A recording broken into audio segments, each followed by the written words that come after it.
حدثنا محمد بن سلام البيكندي قال أخبرنا عبدة عن هشام عن أبيه عن عائشة قالت كان رسول الله صلى الله عليه وسلم إذا أمرهم من الأعمال بما يطيقون قالوا إنا لسنا كهيئتك يا رسول الله إن الله قد غفر لك ما تقدم من ذنبك وما تأخر فيغضب حتى يعرف الغضب في وجهه ثم يقول إن أتقاكم وأعلمكم بالله أنا.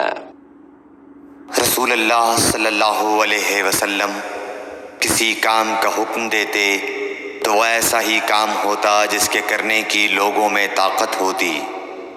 اس پر صحابہ کرام نے عرض کیا کہ یا رسول اللہ، ہم لوگ تو آپ جیسے نہیں ہیں، آپ تو معصوم ہیں اور آپ کی اللہ پاک نے اگلی پچھلی سب لغزشیں معاف فرما دی ہیں، اس لیے ہمیں اپنے سے کچھ زیادہ عبادت کرنے کا حکم فرمائیے۔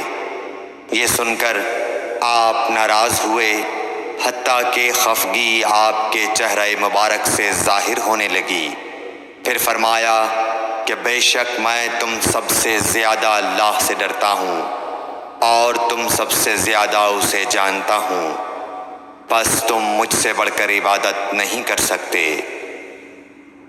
صحیح بخاری حدیث نمبر 20۔ صحیح بخاری حدیث number 20. Narrated Aisha, whenever Allah's Apostle ordered the Muslims to do something, he used to order them deeds which were easy for them to do. They said, O Allah's Apostle, we are not like you. Allah has forgiven your past and future sins. So Allah's Apostle became angry and it was apparent on his face. He said, I am the most Allah-fearing and now Allah better than all of you. Jazakumullahu khair.